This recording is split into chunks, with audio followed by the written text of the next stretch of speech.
Hi అండి, ఎలా ఉన్నారు? ఈరోజు ఏంటో తెలుసా, సింపుల్గా ఈజీగా చేసే హోమ్మేడ్ పాస్తా. ఏ రకమైన పాస్తా అయినా తీసుకోవచ్చు.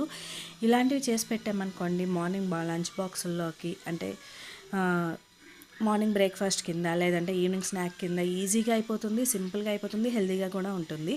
పాస్తా తీసుకుని అందులో వాటర్ పోసుకొని, ఆయిల్ కూడా పోసుకొని, కొంచెం సాల్ట్ వేసుకోవాలి. ఆయిల్ ఎందుకు అంటే అవి ఒకదానికొకటి స్టిక్ అవ్వకుండా ఉండటానికి. అవి బాగా ఉడికాయి అనుకున్నప్పుడు ఒక ఫిల్టర్లోకి తీసుకుని కోల్డ్ వాటర్ పోసేసుకోవటమే. ఈలోపు capsicum, tomato, onion, garlic, ginger cut చేసి పెట్టుకున్నాను. ఇందులో కావాలనుకుంటే రెడ్ క్యాప్సికమ్, ఎల్లో క్యాప్సికమ్ కూడా వేసుకోవచ్చు. సన్నగా కాకపోయినా పొడుగ్గా కూడా తరిగి వేసుకోవచ్చు. కాకపోతే పిల్లలు ఇలా ఉంటే ఈజీగా తినేస్తారు అన్న ఉద్దేశంతో ఇలా తీసుకున్నాను.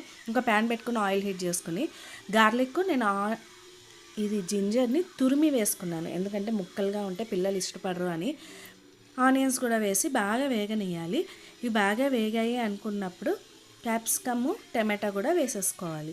సింపుల్గా అయిపోతుందండి. కాకపోతే బయట నుంచి తెచ్చి అలా పెట్టే పాస్తాల కంటే ఇలా మనం చేసి పెట్టామనుకోండి ఈజీగా ఉంటుంది. ఇందులో ఎటువంటి సాస్ మనం వేయట్లేదు కాబట్టి హామ్ కూడా ఏమి ఉండదన్నమాట. ఇప్పుడైతే క్యాప్సికమ్ కూడా వేసేసుకున్నాను. ఈ క్యాప్సికమ్ కొంచెం మగ్గింది అనుకున్నప్పుడు టమాటా కూడా వేసేసుకోవాలి. చెప్పా కదా, ఇందులో కావాలి అనుకుంటే ఫ్రోజన్ పీస్ కానీ ఫ్రోజన్ కార్న్ కానీ వేసుకోవచ్చు. కాకపోతే నేను వేయట్లేదు. టమాటా కూడా వేసుకొని బాగా మగ్గనియాలి. బాగా మగ్గింది అని అనుకున్నప్పుడు సాల్ట్ కూడా వేసేసుకోవాలన్నమాట. ఈ సాల్ట్, కారం కొంచెం వేసినట్టు గరం మసాలా ఇవన్నీ వేసుకుని బాగా కలుపుకోవాలన్నమాట.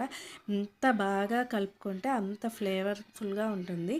చాలా ఈజీ ప్రాసెస్, కాకపోతే మంచిగా హెల్తీగా ఉంటుందండి. నేను లాస్ట్లో ఈ మ్యాగీ మసాలా కూడా యాడ్ చేస్తున్నాను. ఇది మాత్రం మీ ఇష్టము. వేస్తే మాత్రం యమ్మీగా ఉంటుంది, చాలా టేస్ట్గా ఉంటుంది. ఒక్కసారి మాత్రం ఇలా ట్రై చేయండి, గ్యారంటీ నచ్చుతుంది. పిల్లలు కూడా టేస్టీగా తింటారు. ఇప్పుడు ఆ పాస్తా కూడా వేసేసుకొని బాగా కలుపుకోవాలి. ఇది బాగా కలుపుకొని ఆ ఫ్లేవర్స్ అన్నీ ఆ పాస్తాకు పట్టేంత వరకు ఉంచుకొని స్టవ్ ఆపేసి బౌల్లోకి తీసుకుని పైన కచ్చప్ వేసుకోవటమే. అదైతే ఆప్షనల్ అండి, ఎవరిష్టం